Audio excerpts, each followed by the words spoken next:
Yo, what's up? MNF Wrestling and other stuff fans. It's your boy, Handsome Frank. I know, look. Anyway, I had the misfortune of watching Monday Night Raw, and I even took notes. Check it out. I don't know why. And I said, if you watched my AEW review, I said that would be more entertaining. And it was. But fuck it. Let's get this shit going. Before we do, I just want to say there's this whole no wrestling during commercial shit needs to stop. It's making stupid matches. It's letting only certain folks get on TV when other people are relegated to running around the fucking ring after Drake Maverick. It's dumb. It's fucking stupid. Because we had a few of them today. We had like an elimination match, which was intergender tag match, which makes no fucking sense. Because one can only fucking fight one. Anyway, let's just move on with this shit show. Because I guess Paul Heyman's running the show. He's our savior. So, Becky and Seth take on Andrade and Selena. That Aleister Black, he's a lucky guy. Very lucky. So, yeah, basically, Becky beats the shit out of Selena. She gets a tag out, and Becky mans up. She fucking mans up to Andrade, and Seth has to pull her back. So we know who's wearing the pants in that relationship, right? Like, Seth is totally taking a backseat to Becky Lynch. Maybe it's because Seth can't cut a promo and he's a bit of a beta cuck. I don't know.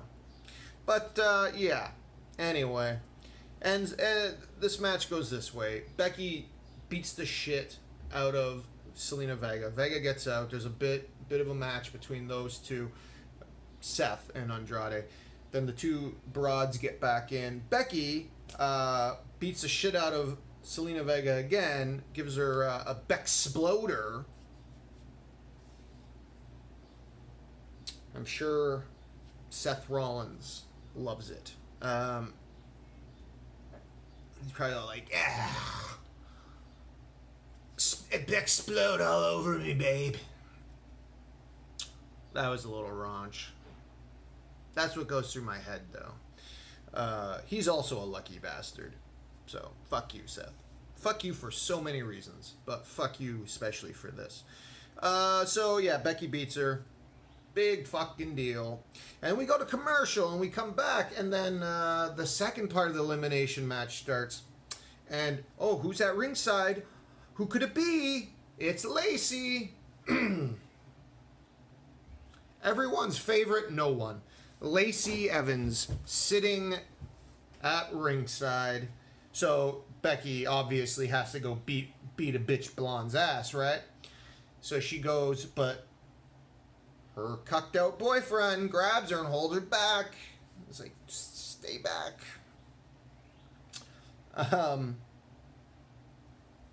So then we actually get a partway decent match, I guess, between Andrade and Seth. It wasn't that good, actually. I mean, it wasn't best in the world, Seth. God. Seth should have watched fucking the G1 in Dallas on Saturday. If you really wanted to see some fucking best in the world wrestling. But Becky takes a bump from Andrade. It's an accidental bump, right? But this is enough to really swing, I don't know. Then Selena Vega goes to do her little Hurricanrana off the side of the ring. But Seth holds her, and fucking Becky drop kicks her in the gut. Whatever. Curb stomp later, and they win. You know, I'll say this at least. At least they're not making this champion lose. Yeah. And then as they're celebrating, as boyfriend and girlfriend, they get attacked by I wonder who.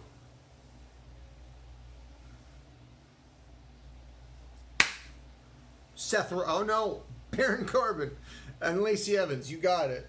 I'm sure. I gave you enough time to guess. If you guess anyone else, you're a fucking idiot. If you said anybody else like I did, also a fucking idiot. So yeah, that was stupid. Then Lacey and Baron cut a shit promo backstage.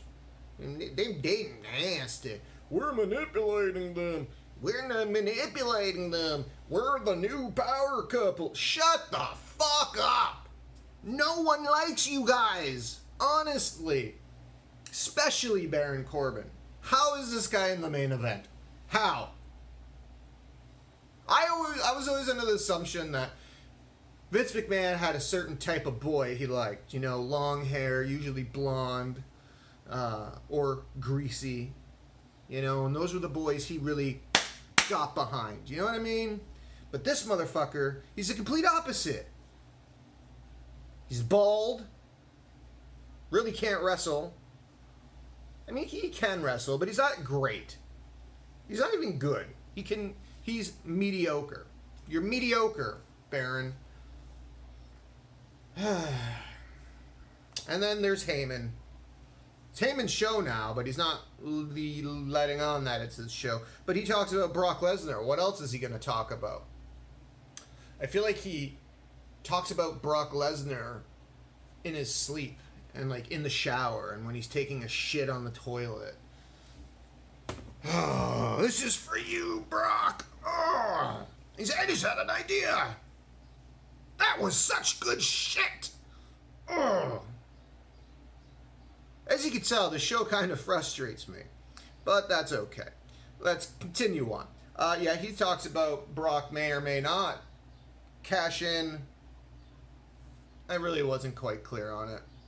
When I hear Paul Heyman cut a promo, especially about Brock, all I hear is that's it. I look at him and I see Bebop from the fucking Ninja Turtles, and that's all I can think of. Sorry that you're fat and ugly, Paul. Lose some weight. Yeah, I body shamed Paul Heyman. Sorry, I need to lose a few pounds too. Feel free to body shame me. Okay, next we get a returning legend. A returning legend who's been gone for, 6 months, they said? 6 weeks. 6 weeks, I guess. I don't know. Fuck. I don't know. Who cares? Anyway, returning legend Rey Mysterio Jr. comes back, and they make a big deal about it because he is a legend. Legitimately. And he gets squashed by Bobby fucking Lashley.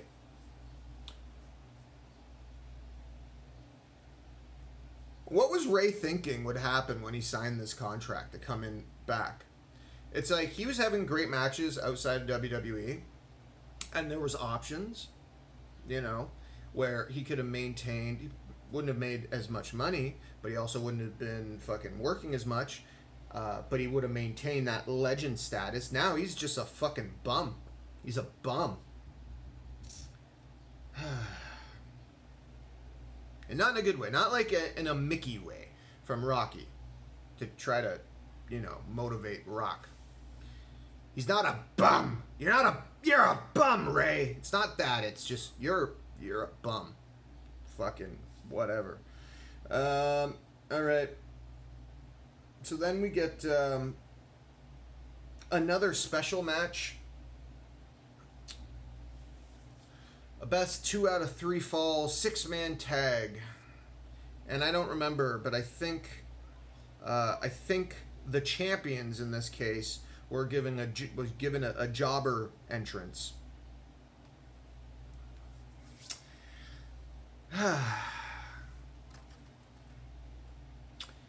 Yeah. So it's Miz and the Usos versus Elias and the Revival. So we all know who the hot commodity out of the 6 is, because It's not The Miz. And if you think it is, well, you're wrong. Possibly delusional. I mean, dude just doesn't fucking... Like, he started a feud with Shane McMahon, was told by Roman, don't worry, buddy, don't worry, little buddy, I'll take care of it, and just keeps getting beat up by them. So he's a fucking failure, is what he is. Then you got Elias, who was going to be something, right? Like, seemed that way, to me anyway. And then all of a sudden, he went face, then he went heel, now he's a little bitch. There you have it. He's a little bitch. Because they needed McMahon to swerve the audience. That was his whole purpose. That's the purpose Elias served, was to swerve the audience when he said, the greatest acquisition in SmackDown history, Elias. But no, everybody knew it was Roman Reigns. Oddly enough, both of these guys are on Raw right now because the brand split. That's a fucking thing. Hey. I'm not even going to count the amount of people that are doing the wild card thing here. I mean, I guess I could, but I don't want to. But yeah, I think whatever, doesn't matter. So it's a best 2 out of 3 fall. The Revival get the first fall with a Shatter Machine because they are actually really good, and so there's 2 really good teams in there, and then you have 2 shitty wrestlers. I know people like The Miz, but he's a shitty wrestler, and I know people like the gimmick of Elias, but he's a shitty wrestler. But most of this was just shit. Okay, first fall, Shatter Machine. Second fall was the skull crushing finale or whatever. And then the third fall, I think, was a super kick, double super kick into a splash, Usos. So yeah, champions lose because they're valuable to the company. Very valuable. Good stuff there. Good stuff. One bit I was actually entertained by was Drake Maverick and his wife and her eternal fucking misery of being with this man in that ugly title. Just how he kept saying, we're here, and she's right there, and he lifts the title in her face. I thought that shit was kind of funny. But then they did too much of it because he's back on the show later, and because he already started to run at that point during that segment, but then it joined another segment. So fuck that.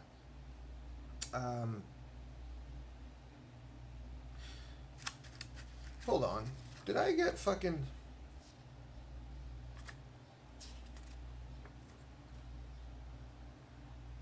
Yes, I did. Okay, whatever. I think I went over the... I did. Let's just get this out of the way, too. There's way too many Shane McMahon fucking backstage segments. No one cares. You know how no one cares? Because no one's watching. You think I sat down and watched this shit on cable TV? Fuck no. So you can get ad revenue from me. I had other shit to do. Anyway, I also forgot about that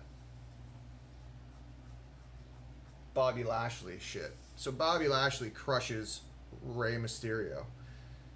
Just fucking crushes him, right? And then after he beats the shit out of him some more, then he goes to throw him into the fucking LED board. Just like, you know, the whole Strowman thing. And that didn't happen because he threw him on the refs instead.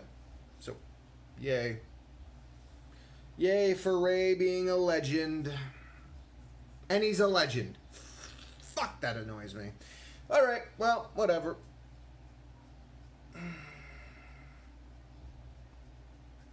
Next, we get another squash match. with Cesaro, who I fucking love, and fucking No Way Jose. Whatever. Not a long match, but I did see a nice gut wrench. I guess you would call it gut wrench suplex by Cesaro, just like my man, the Iron Sheik. And then a big swing followed up by the sharpshooter, Bret Hart bless. But that was a squash match. They better be doing something with Cesaro. Turn him heel or face. People want to love him. Like, people love Cesaro. You fucking missed the boat with him before, but that doesn't mean you can't fucking rekindle that. Okay? There was a goddamn section. The Cesaro section. Fuck. And then for some reason, the fucking Street Profits are backstage announcing matches for Elimination Chamber. Yeah, that's what happens when you don't build shit. A week before the show, you have to have your NXT champions on your show saying, this match is going to happen, this match. And I don't really see any extreme matches, but that may just be me. And we get a fucking segment with Maria Kanellis and her little bitch, who she calls her little bitch. Glad you guys signed a 5-year contract and got your money, but god damn it, get the fuck off my TV. Go back to catering. This shit is fucking disgusting. Like, and I'm not taking a weird fucking political man stance on. I'm just saying it sucks. It makes the milk in my fridge curdle. It's disgusting. God damn it. I do not want to watch this fucking banshee emasculate the dude and get mad and then send him on errands and then say the baby might not even be yours. Like, fuck. God damn it. Sorry. It's just very terrible. It's terrible. And like, from my understanding, Paul is the guy running the show right now. Well, last week's show wasn't that bad, and this show sucks. Alright, well, we get a lame-ass fucking promo or interview, the Beat the Clock interview, where Bayley and fucking Nikki Cross fucking talk about how you treated fucking Alexa bad. Oh, Alexa is an evil person and she's just using you. Oh, I'll prove it wrong. It's just a whole fucking Nia Jax thing all over again. So, the gist of it is, they have a Beat the Clock challenge coming up. And so another stupid little gimmick match. So, whoever wins their match the quickest gets to pick the stipulation. We know who's going to win, right? War Raiders. Kill a couple of random dudes. I know they want to establish their dominance, make them look big, but honestly, you have enough shitty tag teams that are chasing the 24/7 belt around that could be used for this, right? There's levels. There are levels of guys you have. You know, like Hawkins and whatever, Ryder and just the B team, shit like that, right? There's low-level tag teams that you know are low-level, that these guys could be crushing. They've had a couple of squash matches in a row that are very quick. Okay, let's get them on to wrestling real people. Thank you. Okay, Roman had a backstage interview. That was garbage, as per usual. Fucking Roman Reigns. So Ricochet comes out. Pew, pew, pew. Ricochet, yeah. He comes out, cuts a promo. It's pretty shitty. because, you know, he can't really cut promos. But, you know, he explained who he was. We already know. AJ cuts a promo saying, thanks for letting us know. We already know who you are. So, this camera, man. I'm just like, I'm cropping my hair out. It's killing me. Anyway, Ricochet versus Gallows. Gallows beats the shit out of him over and over and over again. And then he loses by a roll-up. Awesome. AJ gets on the horn and he's like, hey, didn't you just say you can beat all three of us or you're going to have to fight all three of us? So he sends in Anderson. So Anderson and so the club, minus AJ, they are the club. They are AJ's bitch. So Carl Anderson goes in. Now there's more interference in the match. Anderson loses in a very dominant fashion, really. I mean, fucking what's his name? Ricochet got a lot more offense in than he did in the previous match. But again, this is one of those things where it's like match 1 ends, commercial. Okay, match 2, and it's the same fucking thing, right? It's the same guy. Now he's wrestling a different opponent, but he wins, and then there's a beatdown after. And AJ is about to do the Styles Clash off the middle rope, but then he decides not to because he says, I don't want to totally kill you before our match. And it's crazy to me. So AJ wouldn't go heel to win the Universal title, but he goes heel to win the U.S. title?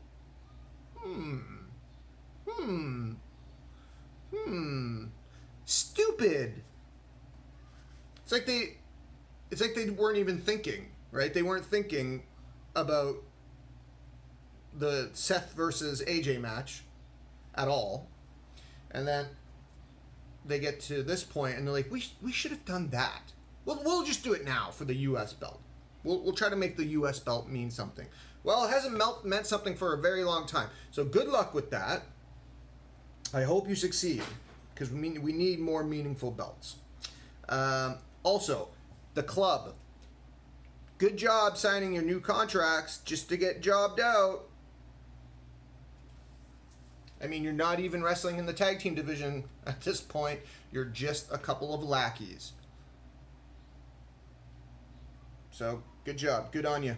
Get that money when you could have gotten comparable money and actually been in meaningful shit. In the company that during these videos we'll just refer to as Voldemort. Okay. Bayley versus Logan. Hold on a second. Yeah.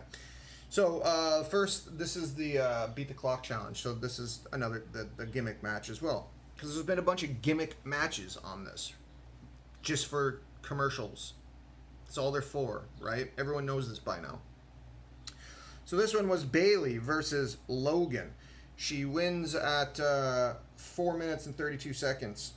And then it was Cross versus Brooke, and she won with 150 left on the clock.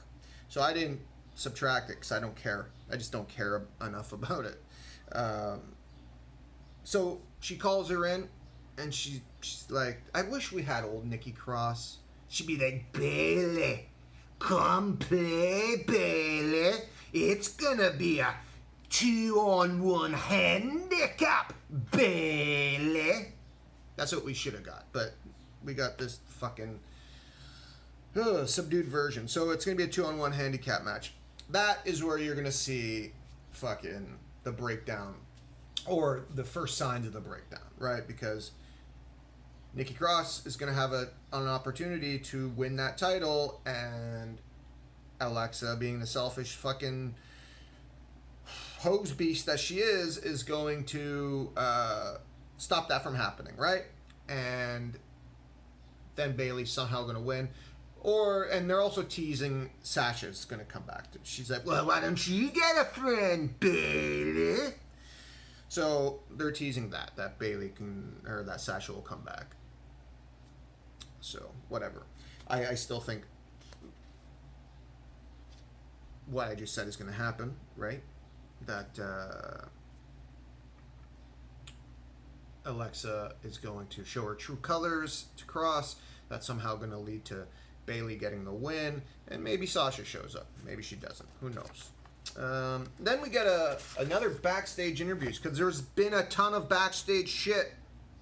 A lot of them around fucking Shane McMahon trying to find a goddamn partner.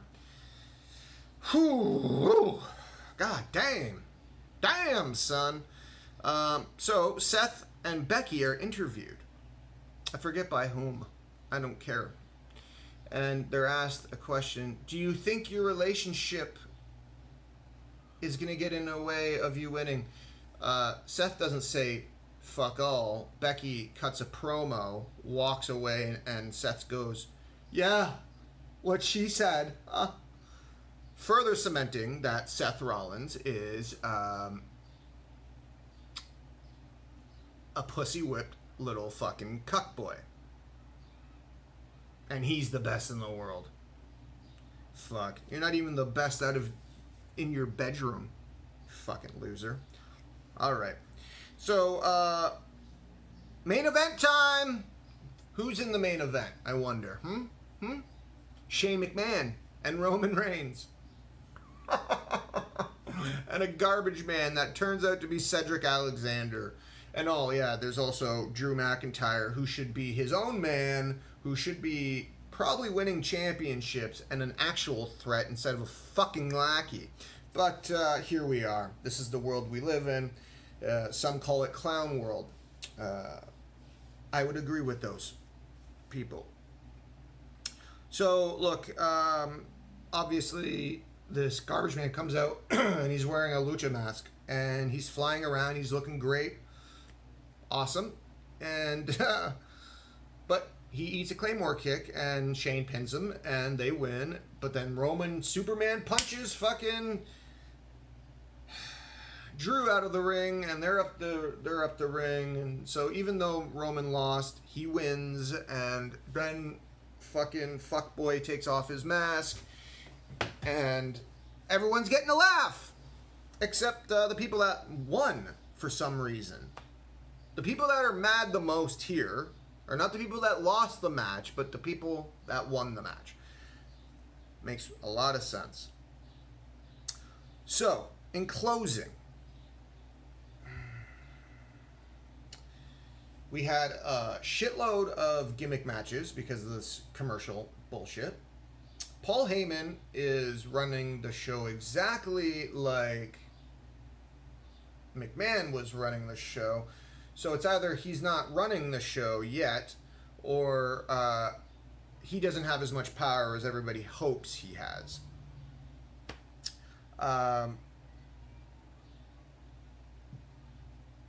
You're not seeing enough people on these shows because of these stupid fucking commercial rules, okay? For every 2 out of 3 fall or elimination match or whatever, there's 2 or 3 or 4 guys or girls back there that aren't getting a chance to come out and show their stuff, show their shit. And that's not such good shit. That is such bad shit.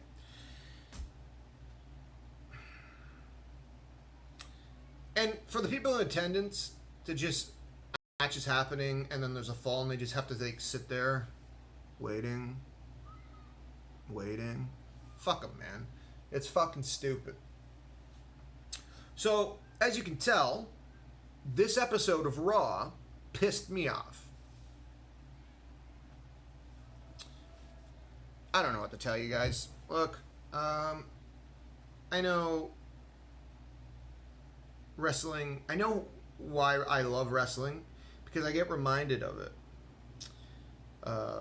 by watching New Japan or AEW or even Ring of Honor. Even though they're on a downturn, I get reminded, and various indie shows, MLW, I get reminded why I love wrestling. But then I also get reminded why I'm embarrassed as fuck to let anybody know I watch wrestling. And it's because of WWE. So, that's that. Anyway, this cheery review is now over. I hope y'all have a great Monday, or Tuesday. It's Tuesday, I think. Well, when this goes up, it will be Tuesday. Yeah. Whatever. I'm tired. All the lights are on in my place. It's late, and I'm not putting this up until tomorrow. So, you guys have a good Tuesday. And, hey, try not to guzzle a gallon of bleach during your viewing of SmackDown. Okay? And, we know what I'm about to say is like, sub, ring the bell, share a motherfucking video, help the team out. If not for me, for Cool Mike. I know you guys like him better. It's fine. He's a funny guy. I'm just a good-looking guy. It's all good. But, yeah. Thank you for listening to me, bitch, today. I will talk to you again another day. Probably tomorrow. Or actually, maybe tonight. Who knows? Depends when I upload. Peace.